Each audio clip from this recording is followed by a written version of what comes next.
सूफी मलामती दरवेश, writer, actor, स्याहपोश बुजुर्ग बाबा मोहम्मद यहिया खान की आप बीती। बाबा जी की जिंदगी के पुरस्रार और अजीब वाकयात, बचपन की शरारतों से लेकर दुनिया के मुख्तलिफ हिस्सों के सफर की दास्तान, रूहानियत की पुरस्रार और सच्ची कहानी, मादाम आबेरे डेविड कौन थी, Z/ZZ क्या होता है, इल्यूमिनाटी तंजीमें दुनिया में क्या कर रही हैं, शैतान के पुजारी और काले इल्म वाले कैसे सदियों पुरानी रूहों से बात करते हैं, काले इल्म और नूरी इल्म में क्या फर्क है, ये सब कुछ जानने के लिए हमारी सीरीज पिया रंग काला देखिए। चैनल को सब्सक्राइब कीजिए, वीडियो को लाइक कीजिए, कमेंट में अपनी राय से आगाह कीजिए। अब चलते हैं अपनी कहानी की तरफ। इसका मतलब था कि मेरे आगे आगे कोई और भी है। एक चक्कर और पूरा हुआ तो कदरे रोशनी और समुंदर की ताज़ा भीगी हुई हवा ने मुझे मज़ीद होशियार कर दिया। अब शायद मुझे टार्च की ज़रूरत नहीं रही थी। अगले ही चक्कर के इख्तिताम पर एक बड़ा सा गार नुमा कमरा सामने था। समुंदर की जानब खुलती हुई दो बड़ी सी गोल पथरीली खिड़कियां थीं, जिन पे जंग आलूद आहनी कब्जे और जंजीरें लटक रही थी। इन खिड़कियों के दरमियान एक पथरीली चौखट भी थी, जिसके बाहर करीबन 15-20 फुट आगे समुंदर की जानब लोहे और लकड़ी का एक प्लेटफार्म बना हुआ था, जिसके लकड़ी के तख्ते और पुश्ते टूट चुके थे।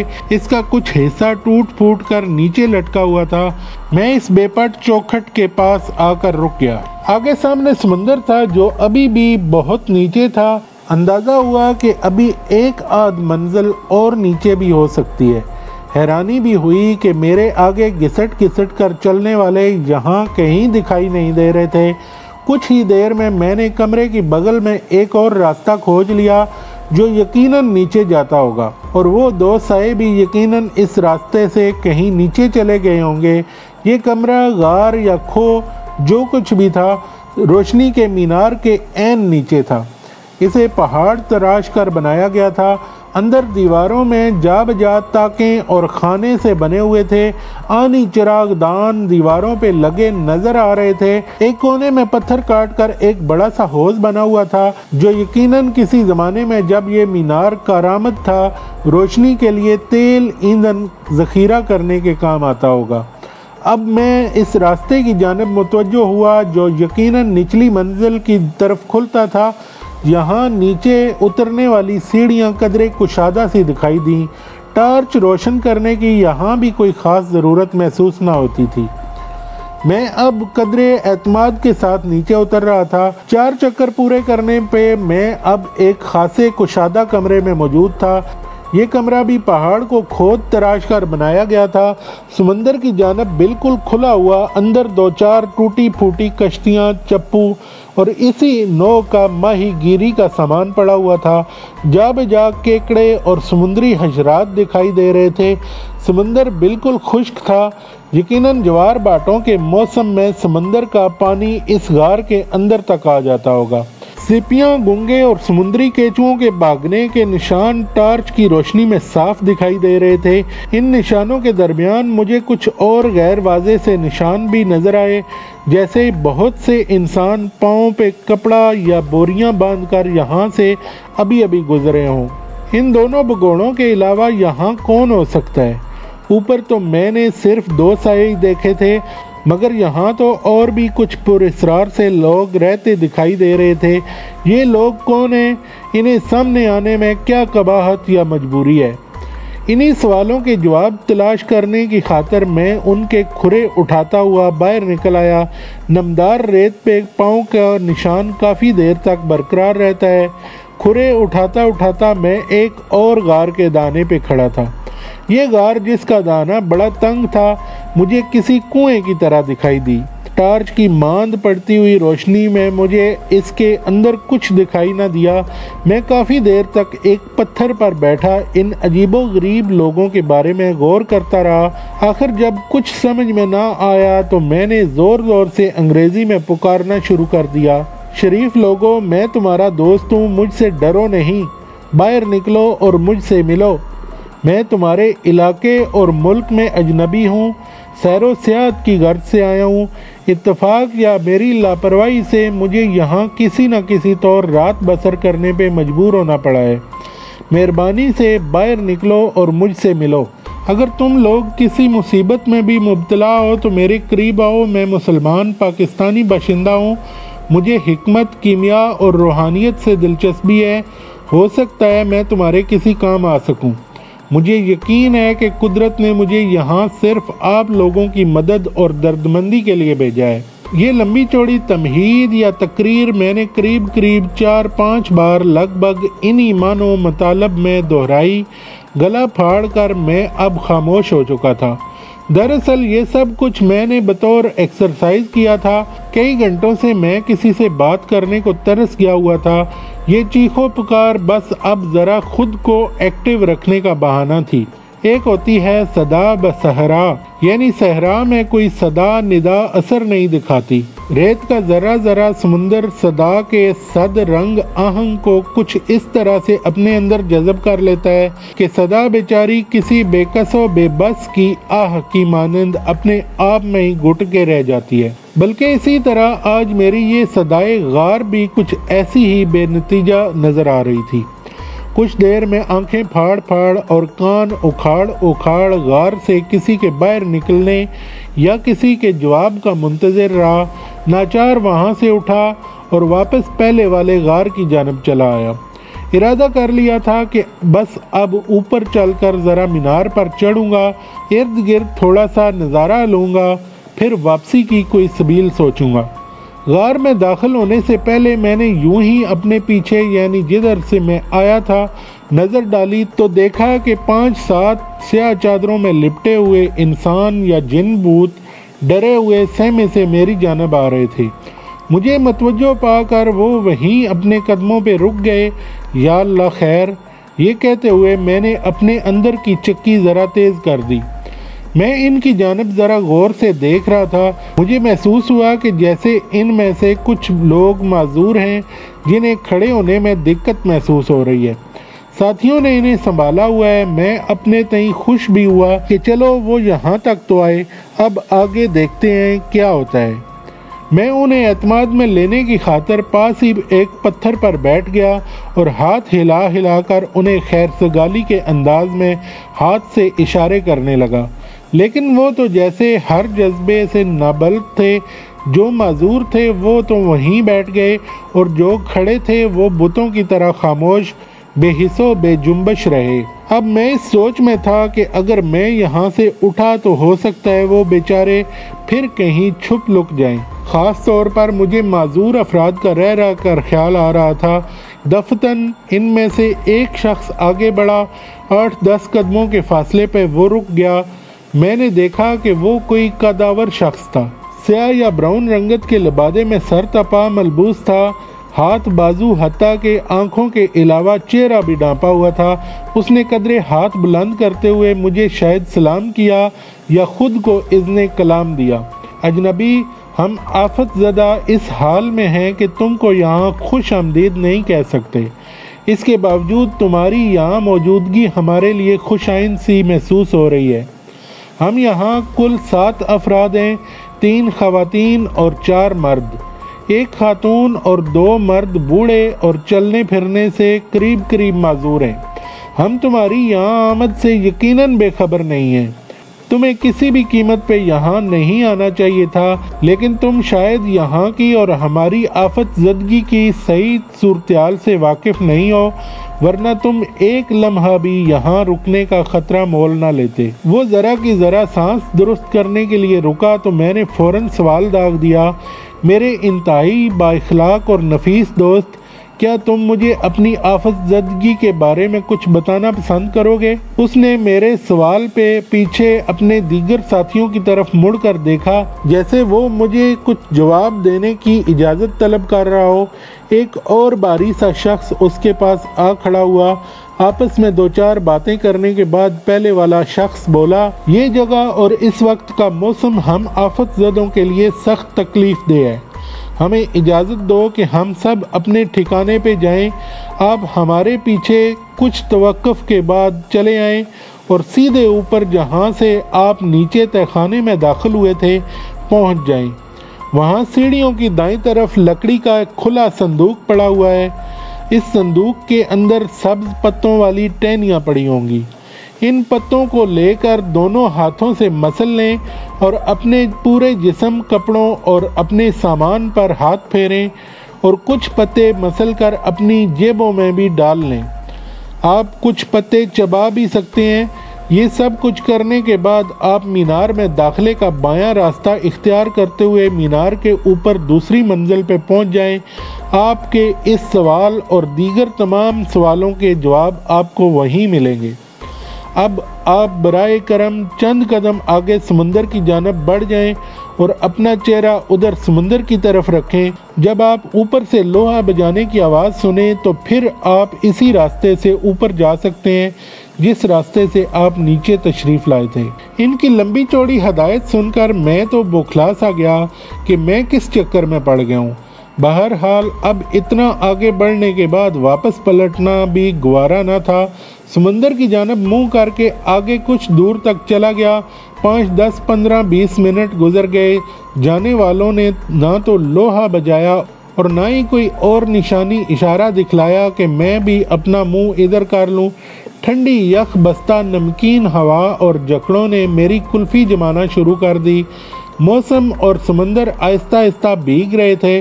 चांदनी ने अपना एक अलहदा ही तमाशा लगाया हुआ था।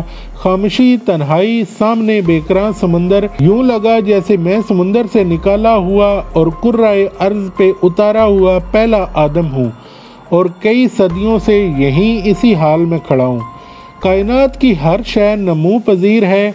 किसी को चमक दी जा रही है और किसी को दनक के रंगों से सजाया जा रहा है। कहीं तल्लक बखेरा जा रहा है तो कहीं नगमगी की फुहारें डाली जा रही हैं। कहीं हुस्न के 4 चांद लगाए जा रहे हैं तो कहीं इश्क के जमजमे बहाए जा रहे हैं। कहीं नूर के छपाके किए जा रहे हैं तो कहीं ज़हूर के तड़ाके किए जा रहे हैं। कहीं रंगों की कोसे कज़ा तो कहीं शमीमो निगहत बादे सबा। मैं इन्हीं फितरत की बुअल अजमियों में मगन था कि स्कूल की टल्ली जैसी आवाज़ कहीं पीछे दूर से आई। मैंने गौर से कान धरा कि कहीं मेरा वहम ही ना हो। 2-4 बार टन टन की आवाज़ से मुझे यकीन हो गया कि उन्होंने मुझे समंदर की जानब से मुंह फेरने की इजाज़त दे दी है, जबकि पहले मेरे दिल में आई थी कि ये पुरस्रार लोग मुझे गुच्चा देकर फिर कहीं रुपोश हो गए हैं। मैं बड़ी एहतियात से झटपटे से रोशनी में पहली मंजिल और फिर वहाँ से ऊपर पहुंचकर बाहर निकल आया। सब्ज पत्तों टहनियों वाला डब्बा नुमा संदूक भी नज़र आ गया। नीम के पत्तों जैसी सब्ज ताज़ा पत्तियाँ टहनियों समेत वाफर मिकदार में संदूक में मौजूद थीं। मैंने बड़ी सी टहनी से पत्तियाँ अलहदा करके दोनों हाथों के दरमियान खूब रगड़ी। सूंघने से पता चला कि अज़कसम नीम ही है। इंतहाई तेज़ व तुंद जो मेरी हथेलियों में सनसनी सी पैदा कर गया। मैंने फ़ौरन चेहरे और गर्दन, बाजू और जहाँ जिधर जिधर मेरा हाथ पहुँचता था खूब मला। कपड़ों पे और अपने रक्से पे, जूते, चश्मा, हर चीज़ को इस जोरे ख़ास से आशना कर दिया। जब पहली बार मैंने 2 सायों को गायब होते देखा था तो मुझे शक पड़ गया था कि इस वीराने में जज़ामिये रहते हैं। वो मोटरसाइकिल वाला पागल नहीं, एक मुकर्ररा वक्त पे इनकी ज़रूरत की अशिया पहुंचाने यहाँ आता था। ऐसा मखबूतुल हवास ही ऐसा काम कर सकता है। सैयद दिमाग इंसान तो इस जगह के करीब तक नहीं फटकता। ये कोड़ के बदनसीब मरीज़ इंसानों की बस्तियों से कोसों दूर वीरानों पहाड़ों की गारों, खों और ज़ेरे ज़मीन रहते हैं। दुनिया वाले इनसे नाता तोड़ने पे मजबूर होते हैं। ये कोड़, जज़ाम, आशिक, तपे दिक और वगैरह छूत की बीमारियां हैं। ख़ास तौर पर कोड़ की बीमारी बड़ी करी और गलीज़ है। आज़ा की जड़ें, जोड़ इससे मुतासर होते हैं। आज़ा गल सड़कर जलने लगते हैं। तफन आमेज़ पीप और गंदा खून सरसराते हुए कीड़े, मकरूह मंजर ज़ख़म वगैरह बदनसीब मरीज़ का मुकद्दर बन जाते हैं। इंसानी बस्तियों, रौनकों, हमाहमियों और खुशियों से दूर इस मर्ज़ के मरीज़ अपने बदहेबत रिश्ते जड़ते, ज़ख्मों पे गंदी पट्टियाँ लपेटे अपनी शक्लें जिस्म छुपाते ज़िंदगी के बाकी मांदा दिन पूरे करते हैं। इनका वक्त पूरा होने पे इन्हें दफनाया नहीं बल्कि चुड़ैलों और डायनों की तरह जलाया जाता है। خدا کسی کو اس منحوس بیماری میں مبتلا نہ کرے، یہ امتحانوں اور آزمائشوں کی بڑی بڑی گہری دلدلوں میں اتار دیتی ہے۔ پیغمبر تک آزمائے گئے، لیکن انہی عارضوں اور آزاروں کے لیے مسیحائی بھی اتری۔ سیدنا عیسیٰ علیہ السلام دکھی انسانیت اور خاص طور پر جزامیوں، کوڑیوں، اپاجوں، لولوں، لنگڑوں اور اندھوں کی مسیحائی دردمندی اور دستگیری کے لیے آئے، جن کو ان کے اپنوں نے ہی اپنے گھروں، بستیوں اور آبادیوں سے دور ویرانوں، قبرستانوں اور بیاباد پہاڑوں میں لا کر پھینک دیا تھا۔ ان سے محبت قرابت کے سارے رشتے ناطے توڑ ڈالے تھے۔ ایسے میں حضرت عیسیٰ علیہ السلام نے بڑھ کر ان کے ماندے جسموں، رشتے ناسوروں اور پیپ کیڑوں سے بھرے زخموں پہ اپنا دستے مسیحائی رکھا، انہیں سینے سے لگایا اور اپنے ہاتھوں سے کھلایا، زخم دھوئے، نہلایا، فرمایا کہ دکھی انسانیت کی دلجوئی خدمت ہی انسانیت کی معراج ہے۔ بیماروں، کوڑیوں سے دور مت بھاگو، انہیں منحوس اور غلیظ و متعفن جان کر ویرانوں اور پہاڑوں میں مت پھینکو، انہیں محبت اور قربت دو، ان کا معالجہ کرو، تیمارداری کے فرائض سر انجام دو، یہ مت خوف رکھو کہ کہیں تم بھی بیمار پڑ جاؤ گے۔ آفت زدہ علاقوں سے ہجرت مت کرو کہ تم موت سے کہیں بھی نہیں بھاگ سکتے، لیکن اس کے باوجود احتیاط کرنا اور ان کی بیماری کے مضر اثرات سے خود کو بچانا ضروری ہی نہیں بلکہ ایک فرض بھی ہے۔ میں نے بھی احتیاطاً وہ پتیاں خوب مل رگڑ کر اپنی بساط اور عقل سمجھ کی حد تک خود کو محفوظ کر لیا تھا۔ کچھ پتیاں رومال میں لپیٹ کر اپنے ناک منہ پر باندھ لیا اور ایک بار پھر تہہ خانے کے دروازے میں داخل ہو گیا، مگر اب میں دائیں جانب نہیں بلکہ بائیں جانب مینار کے اوپر جانے والے رستے پہ ہو لیا۔ سیڑھیوں کے 2 چکر کاٹ کر اب میں اوپر والی منزل کے گول کمرے تک پہنچ گیا۔ اندر نیم اندھیرے میں مناسب سی روشنی کے لیے یا شاید یہاں کی عفونت کو صاف کرنے کے لیے ایک آہنی پیالے میں کچھ جڑی بوٹیاں ہلکی سی لو دے رہی تھی۔